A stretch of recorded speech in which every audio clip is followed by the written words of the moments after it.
Have you ever stopped to think about why the Romans were completely fascinated by the games of the Colosseum?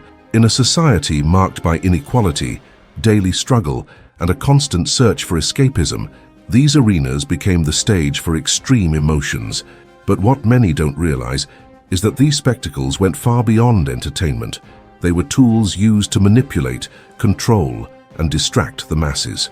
In this video, you'll uncover 15 shocking facts that reveal the true face of the Colosseum Games, the secrets behind the arena, and the impact they had on Roman society. Picture yourself on the bustling streets of Rome on a morning unlike any other. The air is fresh, filled with the promise of excitement as the entire city awakens to a day of games at the Colosseum. You move through the crowd, a sea of tunics, sandals striking the cobblestones, and voices brimming with anticipation. It's impossible to ignore the frenzy around you. Street vendors carry baskets of warm bread and jars of wine, calling out to passers-by, while children dart between adults' legs, asking incessantly, "Are we there yet?" In your hand, a small object rests with symbolic weight, your tessera. To untrained eyes, it might seem like just a piece of wood or bone with numbers engraved on it, but you know it's much more than that. This ticket is your key to entering the largest amphitheater ever built, a place where stories of glory and tragedy will unfold today. More than that, it also reflects your place in Rome's rigid social order. Your seat, determined by the gate and section indicated on the tessera, mirrors your status within the complex mosaic of the empire.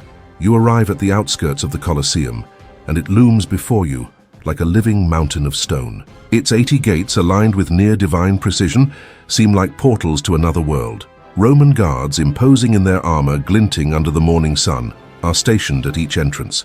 They inspect the tesserae with firm gazes, guiding spectators to the appropriate gates. Beside you, a senator with a commanding posture strides effortlessly, walking with the air of someone who knows their seat will be near the arena, close enough to hear every clash of swords and see the sweat dripping from the gladiators. Behind you, a family of plebeians murmurs excitedly about the rumors of the day. They say there will be lions today, straight from Africa. Have you ever tried to unravel what made Rome the greatest empire in the world, only to get lost in a flood of details? Don't worry, you're not alone. Imagine finally mastering the most decisive moments of Roman history, learning the brilliant strategies of generals like Julius Caesar and Scipio Africanus, and understanding how their tactics shaped the fate of the world. With that in mind, I created the digital book, The 10 Battles That Shaped the Roman Empire, where you'll gain access to a clear, objective analysis filled with exclusive curiosities. Discover how Rome won battles considered impossible and become a true expert in Roman military history. Don't waste time, click the pinned comment and get your copy now. Hurry before it's gone. As you cross the designated gate, the sounds of the streets fade away, replaced by the echoes of conversations inside the Colosseum. The corridors are wide, made of cold stone, designed to accommodate crowds without chaos. The walls seem to breathe with voices, the sound vibrating as people pass by, some rushing, others absorbing every detail of the grand space. The air carries an irresistible aroma, mixing the scent of damp stone with that of spices and foods being sold. A vendor balancing a tray of dried figs and jars of wine passes by, offering his wares with a quick smile. A snack for the spectacle? Street performers juggle and put on small shows, drawing laughter and a few coins from spectators eagerly awaiting the event. You follow the flow, climbing broad stairs, each step bringing the promise of something greater. With every level you ascend, the tension grows, the conversations around you intensifying. Finally, you arrive at your seat. It's not the closest to the arena, but the view is even more impressive than you imagined. The Colosseum, now pulsing with the energy of thousands of people, feels alive. The arena at the center is covered in golden sand, glistening under the sunlight streaming through the arches. You settle in, looking around as you feel the vibration in the air, as if the entire amphitheater is waiting to erupt into action. The sounds around you begin to blend, the calls of vendors, the laughter of spectators, the murmurs of early expectations. Every detail seems carefully orchestrated, as if Rome wanted to remind everyone present that this was not just a spectacle, it was a celebration of the empire's glory. And you are here, part of it, about to witness something that will be etched in your memory forever. And the best part, the show hasn't even started yet. Before we continue, I noticed you haven't subscribed to the channel yet. we're always bringing you content about Rome. In the Colosseum, the seating arrangement was meticulously planned, reflecting Rome's strict social hierarchy. In the lowest section, closest to the arena known as the podium, sat the senators, the political elite of the empire. These seats were the most luxurious, carved from high-quality marble and adorned with intricate decorations. Each seat here not only offered a privileged view of the games, but also served as a statement of power. Senators, often accompanied by their families, sat close enough to feel the action in the arena, the clash of swords, and even the scent of blood-stained sand. To sit in the podium was to be at the center of attention, both of the games and the crowd's gaze. Above the podium sat the knights, members of the equestrian class. These men were a vital part of Rome's political and economic machinery, and their seats reflected their importance. Though not as lavish as those of the senators, the knights' seats were spacious, well-positioned, and offered a clear view of the entire arena. Sitting in this section was a mark of status and social recognition. These men, often sponsors of grand events and military campaigns, occupied their position with pride, knowing their proximity to the arena underscored their significance in the empire's structure. In the intermediate stands sat the plebeians, representing the majority of the population. The seats here were made of plain stone, unadorned but still providing a clear view of the spectacle. The arrangement of these stands was strategic. More respected plebeians, or those of higher social standing, occupied the lower rows, while the working classes and the less fortunate climbed to the upper rows. For many, being there was a rare opportunity to be part of something grand, a moment to escape the struggles of daily life and feel connected to the glory of Rome. At the very top of the Colosseum, in wooden seats, sat the women, foreigners, and the lowest classes. These seats, known as the Summum Minoanum, were the farthest from the arena and the least comfortable. Women, except for the Vestals, priestesses who had reserved seats near the podium, were confined to this area. For foreigners and marginalized groups, the wooden seats represented their place in society, present but distant from the center of power. Despite the less favorable conditions, being in the Colosseum was still a unique experience. Even in these distant seats, the spectacle remained visible and audible, thanks to the architecture designed to maximize sightlines and sound. The division of seating in the Colosseum was not merely about organization, but a visual declaration of Rome's social order. Every level, every material, and every detail reinforced the role of each individual within the empire's hierarchy. This structure made the Colosseum not just a place of entertainment, but also a symbolic arena where power and status were displayed for all to see. Tell me in the comments if you already knew what the Colosseums were like, and if there's any curiosity I didn't mention. Imagine yourself seated on a bench in the Colosseum, surrounded by thousands of excited voices, each eager for the spectacle about to begin. The air is filled with murmurs, and the scent of the golden sand of the arena, mingled with the aroma of spices sold by street vendors. You can barely contain your anticipation as the sound of trumpets echoes, announcing the start of something extraordinary. But what truly captures your attention isn't just the gladiators or the animals. It's the arena itself, a masterpiece of design and engineering. The elliptical shape of the Colosseum wasn't chosen by chance. Every curve, every carefully sloped tier was designed to ensure that no one missed a single detail. Whether you were a senator in the podium, almost at arena level, or a plebeian sitting on the highest steps, the view was impeccable. Each seat was strategically positioned, offering everyone a chance to witness the action clearly, as if Rome intended to unite its people in a shared moment of fascination. But the true magic happened within the arena. Beneath the sand lay a secret world, the Hippodrome, a complex labyrinth of tunnels and underground chambers that powered the spectacle. Imagine the impact when, in the middle of a fight, a wild lion emerges from a movable platform, roaring fiercely, or when an entire forest-like setting rises before your eyes in mere minutes. These moments were made possible by a system of elevators and ramps that brought exotic animals, grand scenery, and even gladiators to life, making the Colosseum feel like a living creature, constantly shifting and adapting to each scene. And there was more. On special occasions, the arena was flooded with water, transforming into a temporary lake. Warships would appear, and prisoners or slaves, forced to fight as rowers and soldiers, would reenact epic naval battles. The sound of oars slicing through the water, the crack of spears, and the roar of the crowd combined to create an unforgettable atmosphere. It was more than a spectacle. It was Rome showcasing its dominance, an empire so powerful it could bring the sea to the heart of its capital. Every detail, from the arena's transformations to the stunning visual effects, was part of a show designed to mesmerize. The Colosseum wasn't just a place for entertainment. It was a declaration of power and creativity, a reminder that Rome was always ahead, no matter the challenge. As the crowd's roar filled the amphitheater, you knew there was something greater happening, something that transcended amusement and left everyone in awe of Rome's grandeur. If you're enjoying this content and feel that these stories about Rome are helping you better understand the empire that shaped the world, don't forget to leave a like and help us bring more videos about Rome. The start of the games in the Colosseum was a spectacular moment, designed to impress and energize everyone present. The deep sound of trumpets echoed through the corridors and stands, an unmistakable call that something grand was about to begin. All attention turned to the emperor's entrance, as he appeared surrounded by an imposing entourage of guards, advisors, and Roman elite dignitaries. Clad in his purple toga, the ultimate symbol of power and authority, he walked with the poise of someone who embodied the strength of the empire. The crowd reacted immediately, rising from their seats, applauding and shouting with fervor. The sound was deafening, a mix of respect, admiration, and excitement. Some spectators threw flowers toward the imperial podium, while others raised their arms in reverence.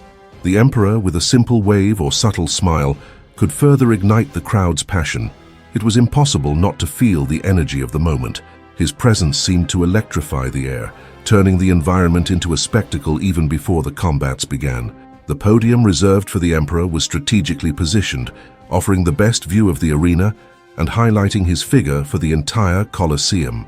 As soon as he settled in, accompanied by his advisors and prominent figures, the crowd roared with renewed enthusiasm. For the people, that moment symbolized the greatness of Rome.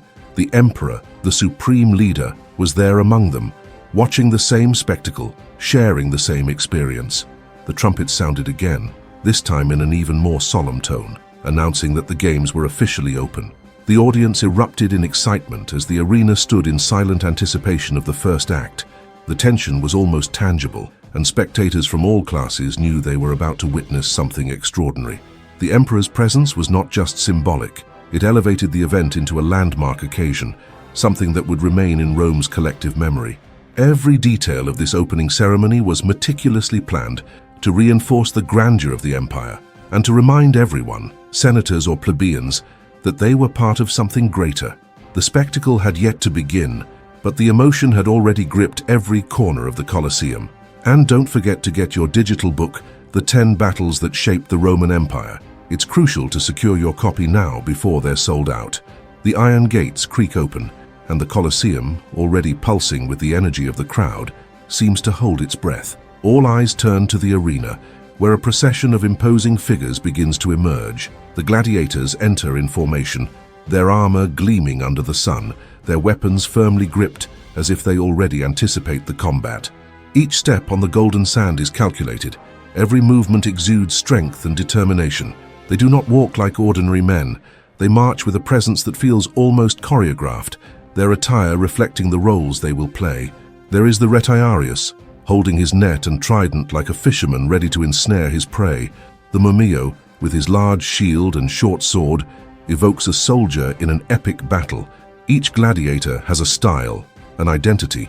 They are more than warriors. They are characters in a narrative about to be written in sweat and blood.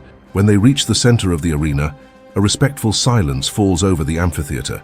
Suddenly, in perfect synchronization, the gladiators turn to face the imperial podium. With a firm motion, they raise their weapons to the sky and in unison declare with strong voices, "Hail, Emperor! Those who are about to die salute you." The cry echoes through the Colosseum like thunder, resonating across the stands and touching every spectator, from the senators in the podium to the plebeians in the highest seats. It is a salute filled with respect, courage, and, for some, resignation. After the salute, each gladiator begins their personal ritual. For these men, the moment before the fight is both spiritual and strategic. Some kneel, grab a handful of sand, and let it slip through their fingers, a symbolic gesture of connection to the ground where they will fight. Others murmur prayers to the gods, touching small amulets hidden in their armor, seeking strength or protection. Some lock eyes with their opponents in silence, as if studying every move before the battle begins. The metallic sounds grow louder as some gladiators clash their weapons against their shields, creating a deafening rhythm that seems to ignite the crowd. Others trace invisible symbols in the air with the tips of their swords, as if casting a spell of luck. These rituals, steeped in superstition and belief, are not only for themselves but also captivate the audience, who watch every gesture as part of the spectacle. But behind every movement lies more than tradition or performance. Standing there in the arena, beneath the deafening roar of the crowd, these men confront their humanity. They know that the upcoming battle is not just for glory or entertainment, but for survival itself, and yet they face the unknown with courage, transforming themselves into something greater than individuals, living symbols of human strength and fragility. The Colosseum is filled with an almost tangible tension. The crowd holds its breath, waiting for the next moment, the sound of the trumpet that will announce the start of the clash, and then, in the midst of the silence, everything prepares to erupt into action. Tell me in the comments if you already knew about the Colosseum, and if I forgot to mention something, I'd love to see your knowledge. The fights in the Colosseum were true displays of strategy and skill. It wasn't just about strength. Gladiators needed to be quick, precise, and above all, intelligent. Every combat was unique, defined by the fighting styles of the opponents and the tactics they chose in the arena. Gladiators weren't just fighters. They were specialists in different forms of combat, trained to maximize their strengths and exploit their opponents' weaknesses. The retiarius, for example, relied on speed and agility. Armed with a net and a trident, he moved quickly, attempting to disorient his opponent with unexpected attacks and calculated retreats. The net was his most versatile weapon, used to entangle his opponent or even force him to lower his guard. On the other side, the secutor was his natural opponent, wielding a short sword, a large shield, and heavy armor for protection, delivering brutal strikes. The secutor advanced slowly, forcing the retiarius to expend energy, waiting for the perfect moment to land a decisive blow. These confrontations were more than physical fights. They were mental battles where each gladiator needed to read the other's movements, predict their next steps, and react with precision.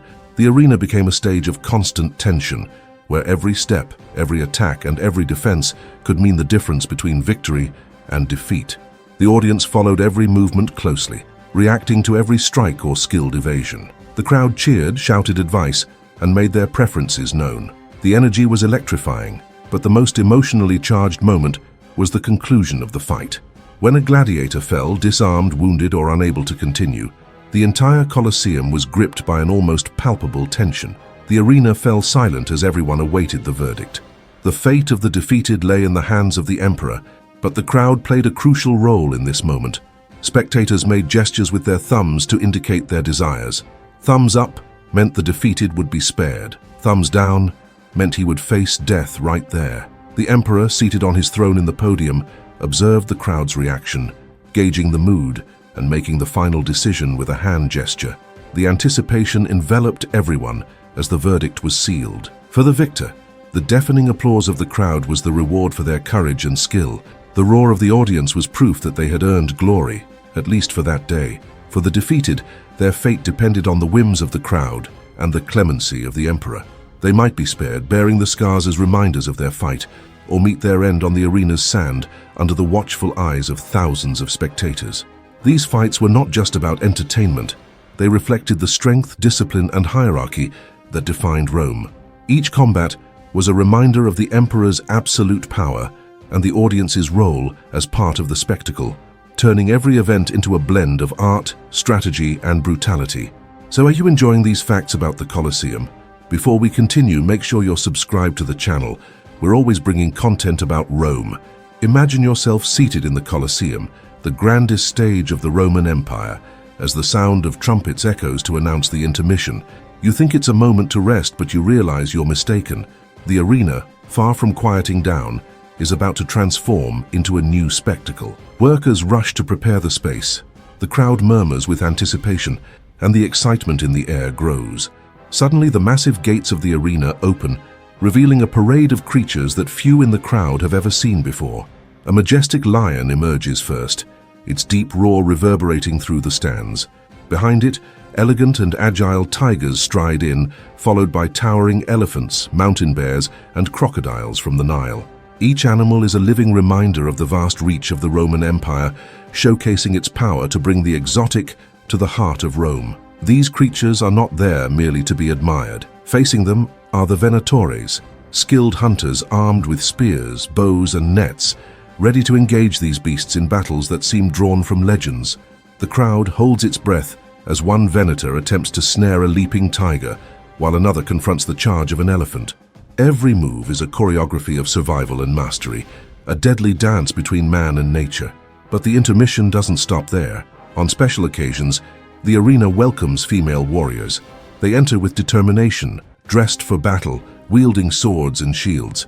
Their duels, often against other women or even small animals, provide a rare and controversial spectacle.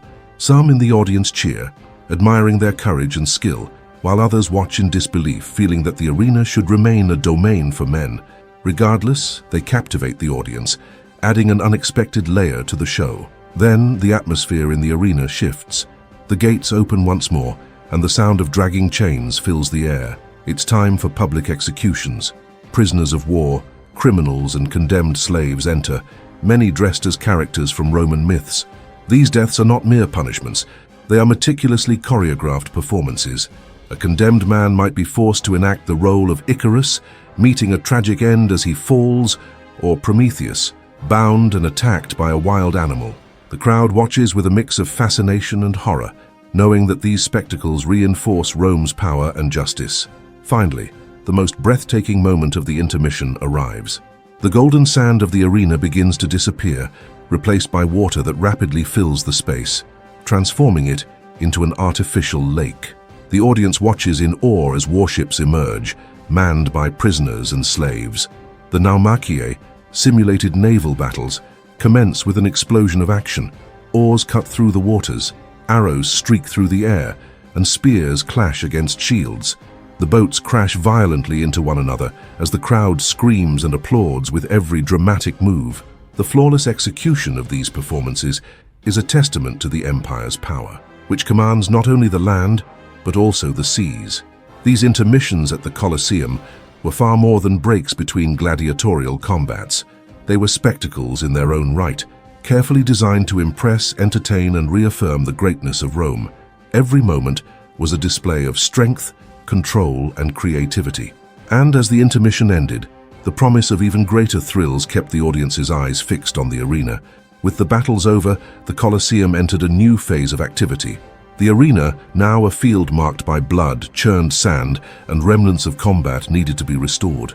The arenari, specialized workers, swiftly sprang into action. Armed with shovels, buckets, and brooms, they removed bodies, cleaned the bloodstains, and spread a fresh layer of golden sand to prepare the space for future events, should the spectacle continue in the days ahead. Their efficiency was remarkable, transforming a scene of destruction into a pristine stage in mere minutes. Meanwhile, the victorious gladiators were led to the center of the arena, where they became the focus of the Colosseum. Their triumphs were celebrated by the crowd, still buzzing with the adrenaline of the combat. Rewards varied based on their performance and the impression they left on the audience. For some, laurel crowns were presented, a symbol of honor and victory representing their courage and skill. Others received more tangible rewards, such as bags of coins, properties, or even the promise of an elevated social position. For enslaved gladiators, the pinnacle of victory was freedom, marked by the presentation of the rudis, a wooden sword symbolizing their emancipation. This moment was charged with emotion and symbolism, recognizing not only victory in combat, but also the triumph over a life of servitude. After the official conclusion of the games, the audience began to leave the Colosseum. The departure of up to 50,000 spectators occurred in an organized manner, thanks to the amphitheater's advanced engineering system. The 80 numbered entrances, strategically distributed, allowed everyone to exit the venue within minutes, without chaos. This efficient flow was yet another demonstration of Roman architectural genius, designed to manage large crowds with precision. Outside, the energy of the games remained alive. The streets around the Colosseum transformed into a vibrant marketplace, with street vendors offering fresh bread, cheese, fruit, and jars of wine to satisfy the hunger and thirst of the spectators. Nearby taverns and bars quickly filled with lively groups discussing every detail of the spectacle. "That strike was perfect," or "the emperor should have spared the defeated," were common remarks echoing through the conversations. Opinions were divided, stories retold, and everyone relived the day's most memorable moments. For many, the event at the Colosseum wasn't just an entertainment experience, but also an opportunity to connect with the grandeur of Rome. The exit was marked by a sense of belonging, as if each person there had participated in something greater, something that symbolized the strength, power, and culture of the empire. Even after leaving the stands, the spectacle lived on in the streets, the taverns, and the memories of those who witnessed it. So, did you enjoy diving into this journey through the history of the Roman Colosseum? It was amazing to revisit how this grand amphitheater was the beating heart of Rome, a place where glories were won and the empire's strength was displayed for all to see. But hold on, there's much more to discover about the Colosseum and the games that captivated the Romans. Did you know, for example, that the Colosseum had a capacity of up to 80,000 people and that its construction took only 8 years to complete? That's right, an engineering feat so impressive that it still baffles experts to this day. And there's more. It was designed to withstand centuries of use and remains one of the greatest symbols of Rome's power and grandeur. It was incredible to explore how this amphitheater became the stage for glories, tragedies, and spectacles that left the Romans utterly obsessed. The Colosseum wasn't just a place of entertainment, it was the beating heart of Roman culture. Get ready to be amazed by curiosities and secrets that continue to astonish the world. And remember, whenever you want to learn more about how the Roman Empire was shaped and need a practical guide, just check the pinned comment and get your digital book, The 10 Battles That Shaped the Roman Empire. Copies are running out, so grab yours today. So don't waste time. Subscribe to the channel now and activate the notification bell so you won't miss out when we release more incredible content.